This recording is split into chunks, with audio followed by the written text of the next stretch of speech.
Más textos disponibles en Simba. 2. De mis recuerdos. Una tarde gris con intermitencias de sol tibio. Una iglesia pobre y vieja sobre una meseta pedregosa con jirones de césped y matas de arbustos bravios. Una extensa campiña verde con fondos lejanos de cerros ondulantes y de erguidos montes gallardamente escalonados. En el porche de la iglesia, corrillos de aldeanos hablando y pisando quedo, por reverencia a lo que acontece en el santo lugar en día tan señalado. Dentro de la iglesia, el viejo párroco y un su feligres, no mucho más joven, sentados en un banco de elevado espaldar, delante de un tenebrario, y cantando las lamentaciones de Jeremías. En la capilla mayor y lleno de luces, el monumento, cuya armazón está cubierta de colchas y pañuelos muy vistosos, que se extienden después en dos alas, a diestro y siniestro, hasta los respectivos muros de la iglesia. Al pie de las gradas del monumento, echada la cruz sobre un paño negro y descansando sus brazos en dos almohadas guarnecidas profusamente de lazos de colores, cadenas de plata, acericos y relicarios. Los fieles, que llenan casi todo lo desocupado del templo, rezando fervorosos o andando en grupos el Calvario, y a veces, como para acompañar al murmurio de los rezos o al cántico de las tinieblas, el sonido tenue de la humilde moneda de cobre al caer en el platillo colocado junto a la cruz yacente. En el cuerpo de la iglesia, los dos pasos, en sus correspondientes andas, que han de salir en la procesión. El de la Dolorosa, que no es muy grande, y el de los judíos, que lo es y pesa mucho, pues representa a Jesús atado a la columna, flagelado por dos sayones. 3 esculturas, no modelos de arte seguramente, pero de buen tamaño y bien macizas. Por eso tienen sus andas 8 brazos. Por fin se apaga la última candela del tenebrario, se oye la palmada del cura sobre su libro, cerrado ya. Y los chicuelos que hormigueaban entre los hombres del portal, armados de cachiporras los más de ellos, comienzan a golpear desaforados todo lo que suene, como los postes que sostienen la achacosa teja, vana, y hasta las hojas mismas de la puerta. 3. Principal. Los afortunados que tienen carraca, a voltearla furiosamente, y los que no tienen cachiporra ni carraca, a piafar sobre los morrillos del suelo con sus cerradas almadreñas. El caso es hacer ruido. Hasta que apareció el cura en la meseta del pórtico. Detúvose allí, callaronse todos en cuanto le vieron, y dijo en voz alta dirigiéndose a los del portal. 6 hombres para el paso de la Virgen. Hay 4, responde un buen mozo señalando a otros 3 que le acompañaban. El párroco les dio las gracias con un gesto, y volviendo a recorrer todo el concurso con la vista, tornó a decir. 8 para los judíos. Hay 6, respondió en un lado un fornido mocetón. Hay 4, dijo enseguida otro más fornido aún, saliendo al frente desde el lado opuesto con los 3 que mantenían su atrevido arranque. Produjo en los presentes aquella valentia rumores de entusiasmo, y en el señor cura cierta expresión de asombro placentero. Con ella en la cara, dio por terminado el asunto y se volvió a la iglesia, a donde le siguieron los mozos triunfadores en la puja, y se dispuso a seguirle la gente del portal. Que no le siguió por de pronto, porque aparecieron en él, por el boquete del norte, 2 penitentes, cuya inesperada presencia allí suspendió los ánimos de todos. Vestían luengas túnicas muy vastas, con alta caperuza y muy caído antifaz. Iban descalzos, embarrados los pies y los vestidos, y llevaban a cuestas sendas cruces de madera en bruto, muy grandes y de mucho peso. No era extraño el suceso en toda la comarca, ni nuevo en aquella iglesia, pero sí poco frecuente. Según algunos forasteros, que por curiosidad los acompañaban desde su pueblo, cuyo sagrario habían visitado ya, los penitentes llevan andadas a aquellas horas 6 estaciones, es decir, recorridos 6 pueblos, que nombraron, y esto lo sabían los relatantes por otros curiosos que los habían seguido hasta el de ellos. Lo que no se sabía a punto fijo era de qué lugar procedían, ni quiénes eran, ni por qué pecado hacían aquella dura penitencia, que debió. 4. De comenzar por la mañana y no podía terminar sino bien entrada ya la noche. Nadie los había visto comer, ni beber, ni descansar, ni siquiera ponerse a subio para defenderse de los chubascos y granizadas que habían caído alrededor del mediodía. Llegaban, pues, muy quebrantados de fuerzas, y bien se les conocía en el andar, y, sobre todo, cuando subieron los escalones del pórtico para entrar en la iglesia.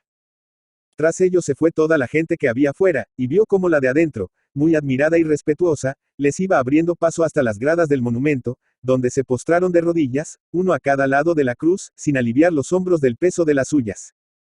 Mientras oraban allí venerando al sacramento, se iba formando la procesión que había de seguir su carrera acostumbrada alrededor de la iglesia, por el camino más largo y dificultoso, una cámara desnivelada y áspera, festoneada, a trechos, de bardales, mimbreras y saucos que ya empezaban a reverdecer. Todo este camino había de recorrerse sin descanso alguno, y en eso estaba el toque de la puja entre los bravos mozos para conducir los pasos, especialmente el de los judíos. Salió al fin la procesión, haciendo cabeza de ella un hombre descalzo, revestido con un alba de desecho, envueltas en un lienzo blanco la cara y la cabeza, y con un gran crucifijo alzado. A este personaje le llamaban allí el fariseo. Detrás de él iba el paso de los judíos, cuyas andas crujían con el peso de las 3 esculturas, mal aseguradas al tablado por largos tutores de hierro que a menudo rechinaban en sus hembrillas roñosas. Después, y a una regular distancia, iba la Virgen, y entre este paso y los niños de la escuela que precedían al sacerdote y sus acompañantes, se colocaron los dos penitentes, hecha ya su visita al monumento. La masa de feligreses cerraba la procesión, que fue entrando poco a poco en su carrera. De las viviendas inmediatas y de las callejas y senderos que confluían en aquel punto, iban saliendo apresuradamente los últimos rezagados del lugar, e incorporándose a la piadosa comitiva, las mujeres cubriéndose la cabeza con un pañuelo o con el chal de gala, y los hombres vistiéndose la chaqueta de los domingos. Las casas quedaban desiertas, los animales recogidos y los hogares apagados, y, como la vasta campiña y la brumosa cordillera y el cielo mismo, sombrío y anubarrado, todo en silencio, inmóvil. 5. Y melancólico. Todo parecía sumido en hondas meditaciones y pendiente de los salmos que entonaba el pobre cura de aldea, con voz trémula y fatigosa, únicos sonidos que se percibían en toda la extensión de aquel grandioso escenario de la naturaleza entristecida y solitaria.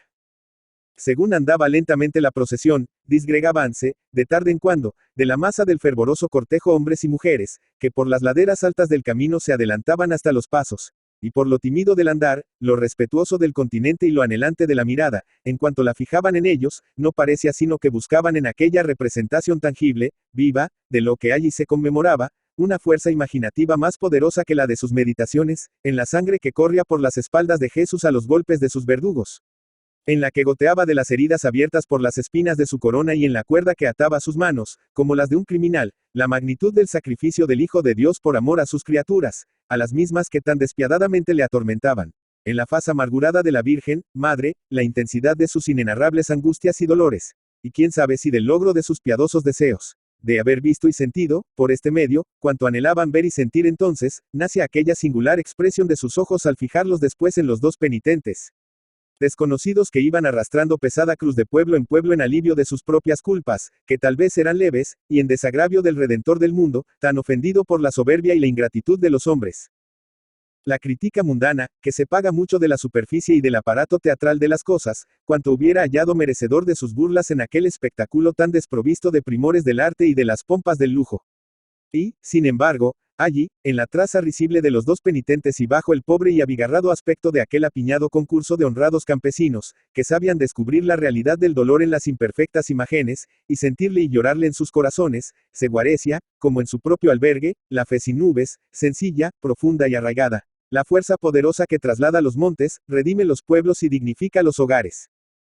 Cuando la procesión volvió a la iglesia, los fieles todos cayeron de rodillas, y dirigidos por el cura, elevaron a Dios una plegaria de perdón. Y era cuanto había que oír aquel coro de voces de todos los matices. 6. Imaginables, nutrido, concordado, llenando, clamoroso y resonante, los ámbitos del templo. Escena verdaderamente sublime, así por la ocasión como por la grandeza de su sencillez.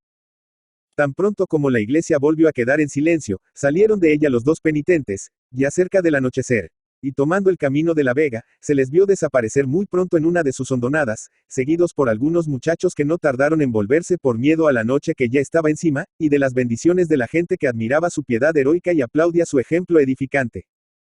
Marzo 30, 1900. 7. José María de Pereda. José María de Pereda y Sánchez Porra Polanco, 6 de febrero de 1833, Santander, 1 de marzo de 1906, fue un novelista español del periodo realista, autor de célebres novelas de costumbres. También fue político, afiliado al carlismo. Sus obras más conocidas son Peñas arriba, de tal palo tal astilla, La puchera y, especialmente, Sotileza, que le dieron gran reconocimiento, lo cual dio lugar a que ya en 1872 fuese correspondiente de la Real. 8.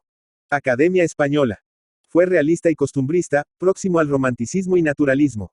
Fue descrito, así como todo lo relacionado con él, como perediano. Muchas de sus obras son de carácter autobiográfico. Su corriente literaria más habitual era el realismo, al igual que su contexto histórico. Rechazó las novedades del mundo moderno y ha pasado a la historia por ser uno de los maestros del costumbrismo y de la novela regional, pero supo trascender lo anecdótico para dotar a su obra de un cuidado y un vigor que traspasa el mero regionalismo y lo hizo con una forma moderna de gran valor literario. 9.